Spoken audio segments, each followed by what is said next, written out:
Diqqətlə baxın, hansı suallardan, hansı mövzulardan, hansı hissədən daha çox istifadə olunub bu 2024-ün qəbulunda baxaq uşaqlar. Birinci sualda qida zənciri sxemində prodüsent və ikinci dərəcəli konsumentlər müvafiq olaraq hansı hərflərlə göstərilmişdir? Elə bilirəm ki, hamınız bunu yaza bilərsiniz. Bütün oxlar hansı istiqamətə gəlib? Z-yə, düzdür, nəzakət. Əgər bütün oxlar Z-də gəlibsə, deməli Z nədir? Redüsent. Z redüsentdir. Və redüsentlər ümumiyyətlə nədir? Üzüm maddələri parçalayır mineral maddələrə, həmin o mineral maddələr də torpağa qarışır. Redüsent bu deməkdir. Yəni ümumiyyətlə bütün yer üzərində olan bitkilər, heyvanlar hamısı parçalanır, mineral maddələr və torpağa qarışır. Onlar hamısı redüsentdir. Və redüsentlərdən istifadə edib bir dənə burada N. Deməli, Z-dən istifadə edən, redüsentdən istifadə edən prodüsent olacaq. Deməli, N də prodüsentdir. Prodüsentlərdən də sonra birinci dərəcəli konsumentlər gəlir, sonra ikinci dərəcəli. Yəni, burada birinci dərəcəli konsument X-dir, ikinci dərəcəli konsument isə Y-dir. Bizdə də qida zəncirində prodüsentlə ikinci dərəcəli konsumenti istəyirdi. Prodüsent N-dir, ikinci dərəcəli konsument də Y-dir.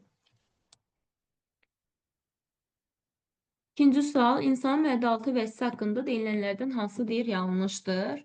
Axacaqları 12 barmaq bağırsağı açılır, düzdür. Qarışıq sekresiya vəzisidir, düzdür. Mədə-altı vəzi. Həzm kanalında plastik mübadiləni həyata keçirir. Plastik mübadilə nə idi? İri molekullu maddələrin sintez olunmasıdır. Mədə-altı vəzidə isə fermentlər nə olur? Həmin o fermentlər nə olur? Maddələrə parçalanır. Yəni, parçalanırsa, bu energetik mübadilədə deməli rol oynayır. Plastik mübadilədə yox. C variantı səhvdir. İfraz etdiyi fermentlər yağların, karbohidratların, zolaların parçalanmasını təmin edir, düzdür. Öd onun fermentlərinin işini fəallaşdırır, tamamilə doğru fikirdir. Kitabda da var bu cümlə. Sonra baxaq, üçüncü sual. Dünyaya gələn əkizlərin sayı 4-dür. Mayalanmada iştirak edən bütün qametlərdəki, baxın, demir ha, bunların əmələ gətirən qametlər deyir ki, mayalanmada iştirak edən bütün qametlərdəki X cinsi xromosomların sayı 1-dir. Yəni, bunu mayalandırıb bir dənə X cinsi xromosom, bunun digər tayı da olacaq Y. Deməli, bu oğlandır. Və 4-ü də eyni yumurta əkizidir. Çünki bir dənə X cinsi xromosom varsa, deməli, bir dənə yumurta hüceyrə mayalanıb. 4 dənə də əkiz varsa, deməli, 4-ü də oğlandır və bir yumurta əkizidir. Toxumun rənginə görə resessiv. Aha. Bunu yazaq. Deməli, toxumun rənginə görə resessiv deyir bizə. Toxumun rəngini mən resessiv onda rəngi balaca A ilə götürüm. Formasına görə isə heterozigot. Formanı da götürüm B. Deməli, toxumun rənginə görə resessiv, formasına görə heterozigot noxud yazaq. Necə yazaram? Rəngə görə resessiv 2 dənə balaca A, resessivlər balaca A ilə yazdım. Formasına görə heterozigotu mən yazaram. Böyük B, kiçik B. Bu heterozigotdur. Daha sonra bu noxud bitkisi toxumun rənginə görə heterozigot. Aha, indi burada toxumun rənginə görə heterozigot deyirsə, böyük kiçik A yazdım.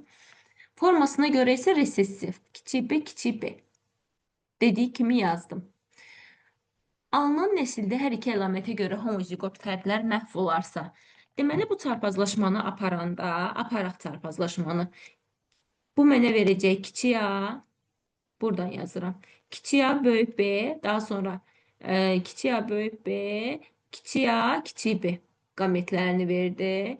Digər tərəf mənə verdi böyük A, kiçik B, kiçik A, kiçik B qametlərini yazdım. İndi bunları çarpazlaşdıraq. Bir dəfə bundan, bir dəfə bundan.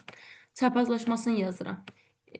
Deməli, böyük A, kiçik A, böyük B, kiçik B. Bir dəfə də bundan çarpazlaşdırıram. 2 dənə kiçik A, bir dənə böyük B, bir dənə kiçik B. İndi digərini də başqa rənglə eləyim, qarışdırmayaq. Bunu bir dəfə bundan, bunu bir dəfə bundan çarpazlaşdırırıq, bir dəfə də bundan. Deməli, böyük A, kiçik A, kiçik B'lər, sonra 2 dənə kiçik A'lar, 2 dənə kiçik B'lər. Hamısını siz də yazın dəftərə, qeyd edin. Çarpazlaşdırdım. Deyir, alınan nəsildə hər iki əlamətə görə homozigot. Hər iki əlamətə görə burada homozigot hansıdır? Mətanət. Məhv eləyək onları. Hər iki əlamət. Kiçiyə, kiçiyə, kiçik və kiçik və. Ay, sağ ol. Bunu biz məhv elədik. Yerdə qaldı. Deyir, neçə fenotip və neçə genotip müxtəlifliyi olar. Deməli, bu mənə, bunu adlandıraq. Sarı hamar adlandırdıq. Sarı hamar. Sonra yaşıl hamar. Yaşıl hamar. Bu da sarı qırışıq. 3 dənə fenotip. Fenotip, yəni mən baxanda hansı rəngləri görürəm və nə formada görürəm. Fenotip xarici görkəm deməkdir. Sarı hamar noxud gördüm, yaşıl hamar gördüm, bir də sarı qırışıq. Mən burada 3 dənə fenotip gördüm. Genotip isə həmin bu genlərinin yazılışlarının fərqliliyi deməkdir və üçü də fərqlidir. Fenotip də 3-dür, genotip də 3-dür. Fenotip 3, genotip 3. 5-ci sual. Günəbaxan bitkisine aid əlamətləri müəyyən edin. Çiçəkləri sərbəst çiçək qrupunda yerləşir. Günəbaxan bəli, səbət çiçək qrupundadır, toxumca meyvədir. Çiçək qrupunda həm dilcik şəkilli, həm də boru şəkilli. Bəli, həm yalançı dilcik şəkilli, yalançı yazmalıydı burada. Həm də boru şəkilli çiçəklər var. Yalançı dilcik şəkilli çiçəklərdə erkəcik ilə dişicik olmadığına görə orada mayalanma getmir. Mayalanma yalnız gedir boru şəkilli çiçəklərdə. 1, 2, 3 mənim doğru variant. İndi 6-ya baxaq. Şirin su hidrasında maylanmada 64 qamet iştirak edib. Deməli, 2 qamet iştirak eləyəndə hidranın əmələ gəlməsindən söhbət gedir. 2 qamet iştirak eləyir, bir dənə zigot əmələ gəlir. Şirin su hidrasında.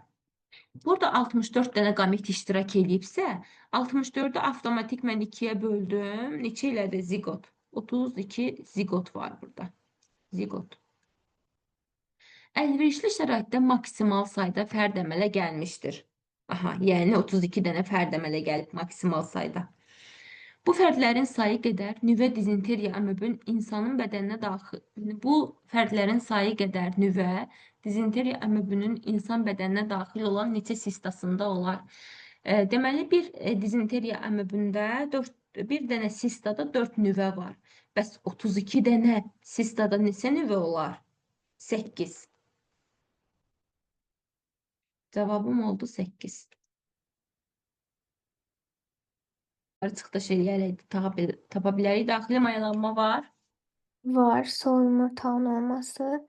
O da düzdür ama yanlış hayat. Yanlışa verib. Deməli, bunu da çıxdıq. 2-ni də çıxdıq. Aha. Pəncərəsi var, sidik səsi yoxdur, 3 düzdür. Sidik səsinin olmasına yoxdur. Bəli, düzdür. Yanlışa yazıb. 3 düzdür. Cavabım elə Cavab 3. B'ydi. Bəli. Baxaq sağardı. Burxulma zamanı zədələnmiş oynağa isti bir əşya qoymaq lazımdır. Burxulubsa həmin insanın qolu, ayağı harasısa isti bir əşyayı soyuq qoymaq lazımdır.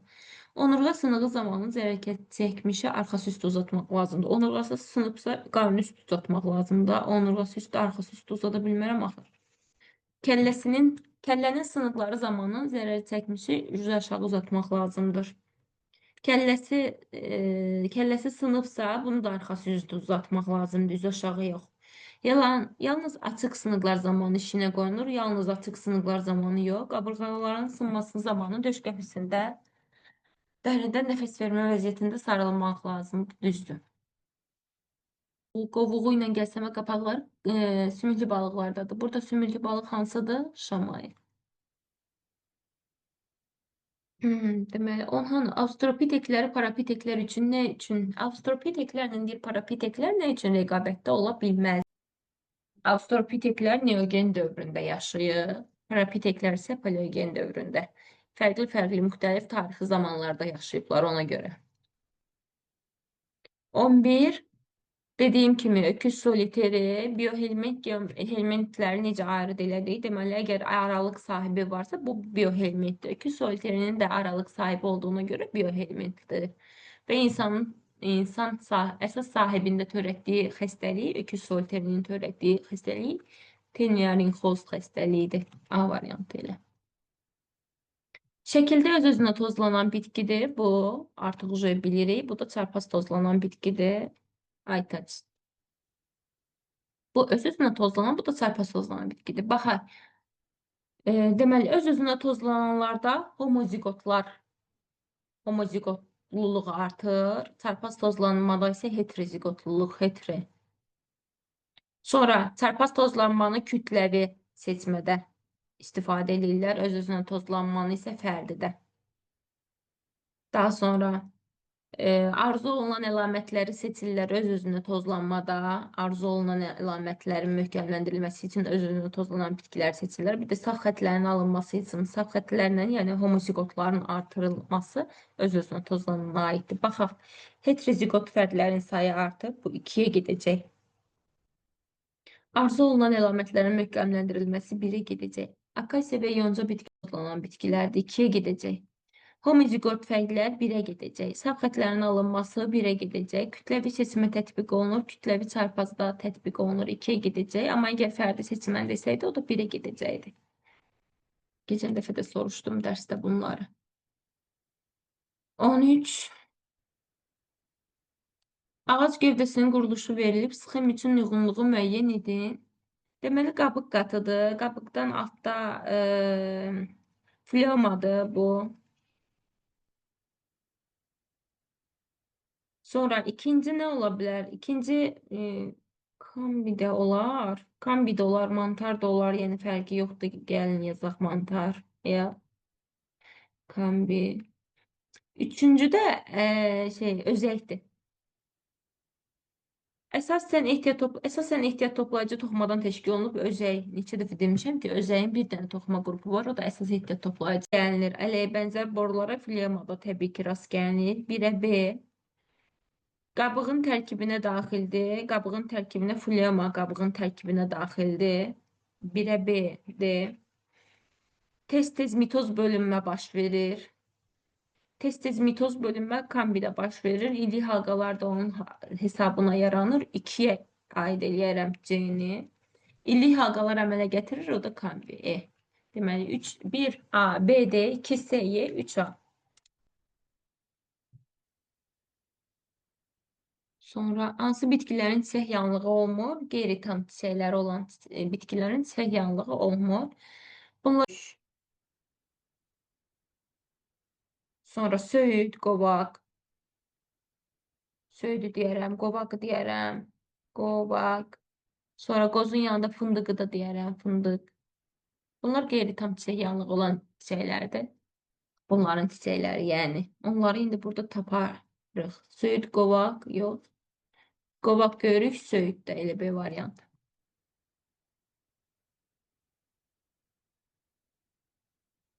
15-ə baxaq. Deməli, miksedemadır. Cırtdan boyluqlu şəkərli diabet.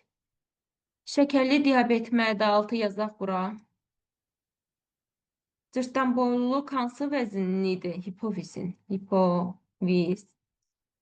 Miksedema isə qalxana bənzər vəzin. Əgər bunları dəqiq biləcəksinizsə, bu test həll olunub deməkdir. X vəzsi bədən boşluğunda yerləşir. X hansı idi? Qalxana bənzər vəzidir. Bədən boşluğunda yerləşir. Heç bir bədən boşluğunda yerləşmir. Qalxana bənzər vəzi. Boğaz tərəfimizdə yerləşir. Bədən boşluğu sayılmır, yəni. Y vəzisinin hormonun cinsiyyət sisteminə təsir göstərir. Y hipofizidir. Hipofiz əlbəttə cinsiyyət sisteminə təsir göstərir. Pankreatit xəstəliyi zamanı mədə-altı vəzi tərəfindən ifraz olunan amilazanın miqdarı artır. Pankreatit xəstəliyi zamanı mədə-altı vəzi tərəfindən istifadə. Z-də mədə-altı dediyimizə görə mədə-altı deyirəm. Amilazanın miqdarı artır. Pankreatitdə artmır, azalır əksinə. 3 səhvdir. Z vəzisinin yerləşdiyi bədən boşluğunda Z mədə-altı vəzidir. Həmin o mədə-altı vəzinin yerləşdiyi bədən boşluğunda hormonu ürək siklinin müddətini azaldan vəzilər yerləşir. Deməli, mədə-altı vəzi yerləşir qarın boşluğunda, orada böyrək üstü vəzi də var. Onun müddəti ürək siklini azaldar. Düzdür. 4 düzdür. Necə sual veriblər burada çaşdırmaq üçün. Deyir ki, həmin o mədə-altı vəzinin yerləşdiyi bədən boşluğunda, yəni qarın boşluğunda, hormonu ürək siklinin müddətini azaldan vəzi yerləşir. Geçenki sualdır. 5'te deyir, Y və Z-in vəzləri müxtəlif bədən boşluqlarında yerləşir. Y hipofizidi kəllə boşluğunda yerləşirdi. Z isə məd-altı vəzidi qarın boşluğunda yerləşir. Müxtəlif bədən boşluqlarında yerləşir. Düz deyir. 2, 4, 5. B variantı. İkinci qov, Qov. üçüncü tülkü qulağı, Aha. dördüncü şey, bu kordu bu. Kif. Sanki beşteki maya görünüyor. Maya. Deyir bizə, sualda deyir, çox hüceyrəli göbələklərdir. Çox hüceyrəlilər hansılardır? Qov çox hüceyrəlidir, pensilin çox hüceyrəlidir, bir də papaqlı göbələklərimiz çox hüceyrəlidir. Kiflə maya bir hüceyrəli göbələklərimizdir. Yadınızda qalsın. Kiflə maya bir hüceyrəlidir. 17 geçiş fazlasıdır. 4-5 gün davam edir. İkinci faza aybaşıdan sonraki fazadır. 9-10 gün davam edir maksimum. Üçüncü faza isə 14 gün davam edir. Ovulyasiya artıq baş verir 14-cü gün. Ondan sonra 14 gündə sarı cisim fazasıdır. Sarı rəngi görürsən, burada yadında saxla. Bu da sarı cisim fazasıdır. Sarı cisim fazasıdır. Mayalanma prosesi yalnız birinci fazada baş verə bilər. Birinci faza aybaşı fazasıdırsa, burada heç vaxt mayalanma baş verə bilməz. Üçüncü fazada əmələ gələn vəzi daim daxili sekresiya vəzisidir. Üçüncü fazada əmələ gələn vəzi daimi daxili, daimi deyil axı, müvəqqəti sekresiya vəzisidir sarı cisim, daimi deyil, müvəqqətidir. Birinci və ikinci fazalar arasında maksimum davam etmə müddətlərinin cəmi 19 gündür. Birinci faza maksimum 5 gündür, ikinci faza maksimum 10 gündür. Bunların da bu bitmə müddətinin cəmi 15 gün ilədir, 19 eləmədi. 10 yaşlı qızda birinci, ikinci, üçüncü fazalar olmaya bilər. 10 yaşlı qız, bəli, menstruasiya olmaya bilər, düzdür. Olmaya bilər. 4-ü doğru kimi götürürəm. İkinci fazanın maksimum davam etmə müddəti 10 gündür. Minimum 9 gündür, maksimum 10 gündür, bəli. Birinci faza minimum 4 gündür, maksimum 5 gündür. 4-5 doğru variantımdır. Angina törədiciləri orta qulağın hansı ilə deyir, bilavasitə keçərək iltihab törədə bilər. Angina badamcıqlar zədələnəndə, bir də boğazda olan o iltihab nəticəsində əmələ gələn bir xəstəlikdir. Eşitmə borusu ilə burun udluğa keçir. Yenə ali sinir fəaliyyətindən bir dənə dərs. Ümumiyyətlə qəbullarda fikir verin, analizator olsun, ali sinir xüsusiyyətlərin cədvəlləri verilib. Bu yaşla çəkidir.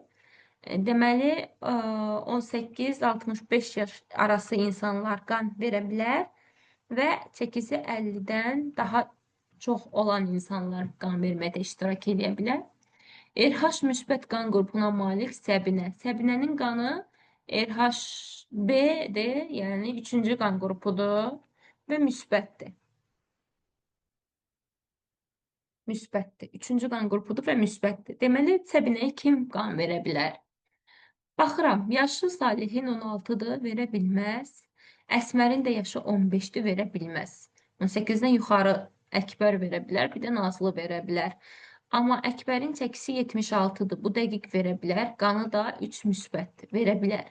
Nazlının çəkisi 49-dur, amma verə bilməz. 50-dən yuxarı olsaydı, gəl verə bilərdi. Deməli, yalnız bir dənə Əkbər bu Səbinəyə qan verə biləcək. Verib, may böcəyin verib. Onların həm ortaq xüsusiyyətlərini, həm fərqli xüsusiyyətlərini bizdən istəyir.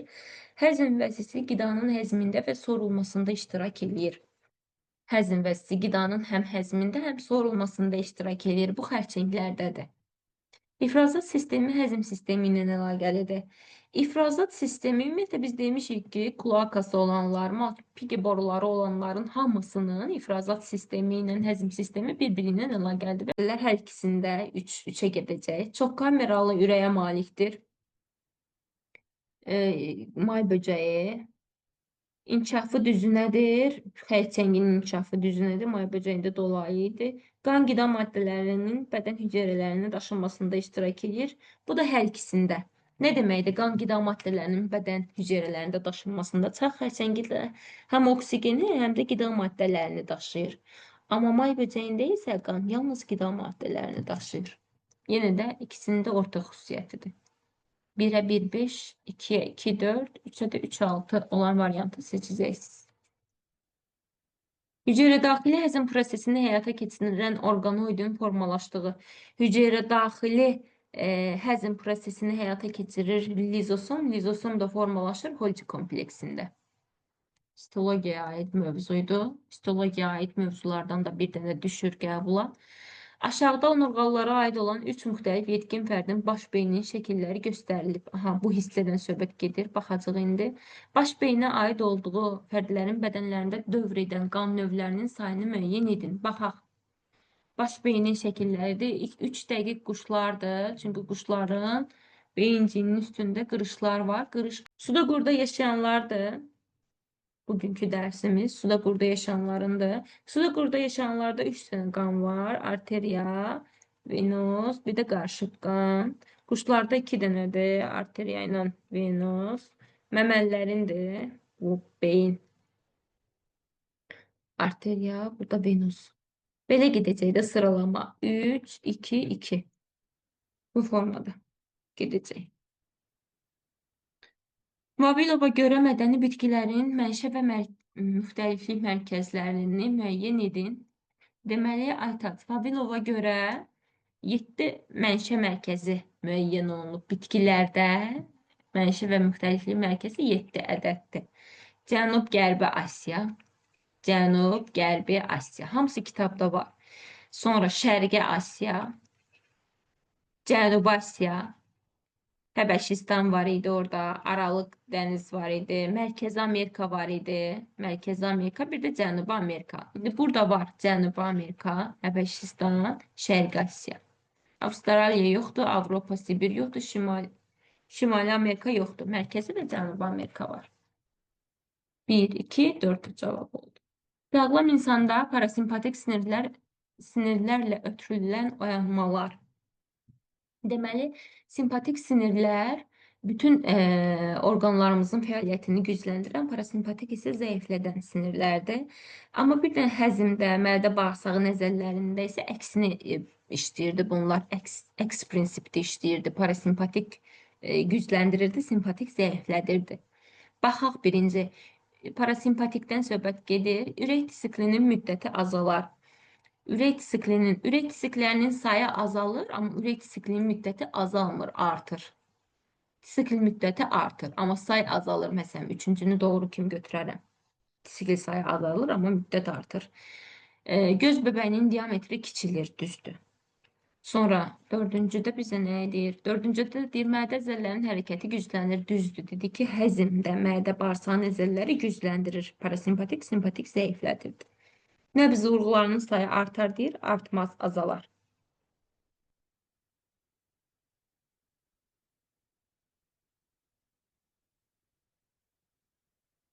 İyirmi beşinci suala baxaq. Deməli, hidrogen rabitələrinin sayın biri, bir zəncirində olan adenin nukleotid bir zəncirdir. Avtomatik DNT-nin 2 zənciri var, 2 dənə zəncir çəkdim bura. Adeninli nukleotidlərin sayı, adeninli nukleotidlərin sayı 100-dür. O biri zəncirdə isə timinli 100, onun qarşısında. Burada da timinin qarşısında adenin olacaq 300. Bunların cəmi nə qədər elədi? 300, 300. 600, 700, 800. Cəmi 800 dənə nukleotid var. Bizə deyir, hər iki zəncirdəki nukleotidlərə əsasən azotlu əsas 1 dənə, karbohidrat 1 dənə, ortofosfat turşusu qalığı 1 dənə. Sayıların cəmi 5100-dür. 3x yazaram bərabərdir 5100. X da bərabərdir. Neçə eləyir? 1700. X-im oldu 1700. Mən deməli 1700-dən nukleotidləri çıxsam, 1700-dən 800-ü çıxsam, taparam guaninlə sitozini.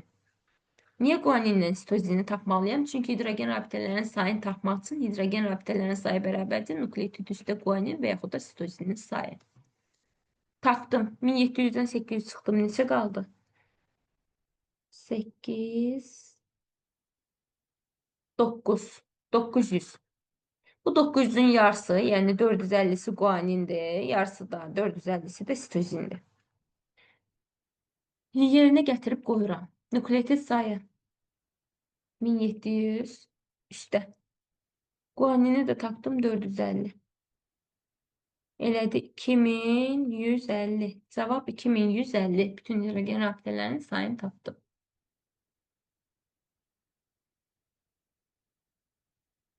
Şəkildə qaraciyərdir. Qarın boşluğunun sol tərəfində yerləşir. Səhvdir. Təbii ki də qarın boşluğunun sağ tərəfində yerləşir qaraciyər.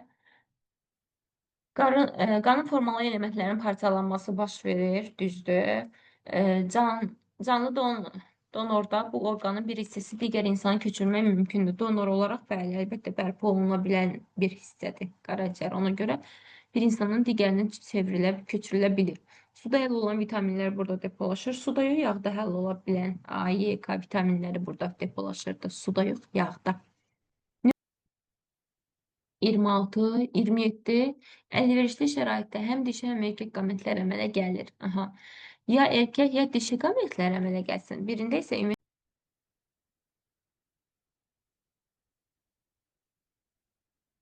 protein yemasında. Mamırdan söhbət çünki gedir. Amma əgər qıcı olsaydı, orada həm erkək, protal olsaydı əgər, həm erkək, həm dişi qameti götürərdim mən. Yetkin quş mamırında. Deməli, yetkin quş mamırında ümumiyyətlə heç bir əmələ gəlmir. A getdi 3-ə. Çünki ayrı cinsiyyətlidir. Qatır quyruğunun sümükcüklərində də qametlər əmələ gəlmir. Sonra bunun ardı baxaq.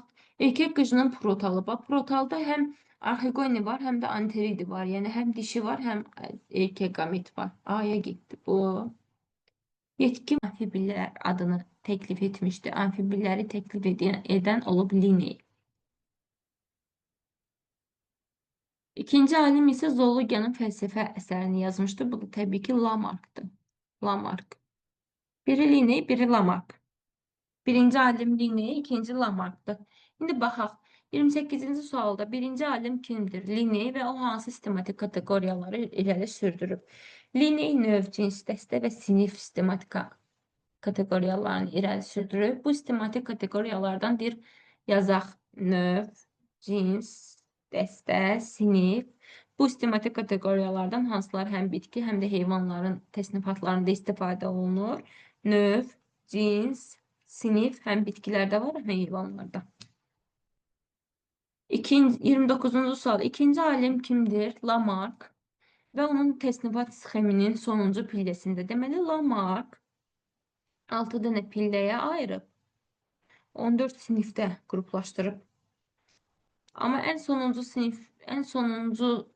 kimlər olub? Sonuncu pillədə yerləşən heyvan sinifləri kimlər olub? Quşlarla məməlilər olub. Onların meydana çıxdığı eranı müəyyən edin. Quşlarla məməlilər mezozoyda əmələ gəlib. Yazarıq mezozoy. Mezozoy. Eraları təkrarlayın hər dərs. Daha sonra deyir, birinci alim bu heyvanların sistemləşdirilməsində hansı orqanlar sisteminin quruluş xüsusiyyətlərini əsas götürərdi? Birinci alim, yəni Linney, heyvanların təsnifatlaşdırılanda heyvanlarda birinci tənəffüs sisteminə baxıb, bir də qan damarına. Nəffüs, yazaram sistemi. Yəni bu alim Linney heyvanları sistemləşdiriləndə onların hansı diri orqanlar sxeminin quruluşuna baxıb, bir tənəffüs sisteminin quruluşuna, xüsusiyyətlərinə baxıb, bir də qan damarı. Qan damarı. Təkamülə aid bir dərsdir. Təkamüldən də bir sual hər dəfə salırlar. Diqqətli olun. 29-u da yazdıq. Sonra 30-a baxaq. 30. Cavab vərəqində verilən cədvəli tamamlayın.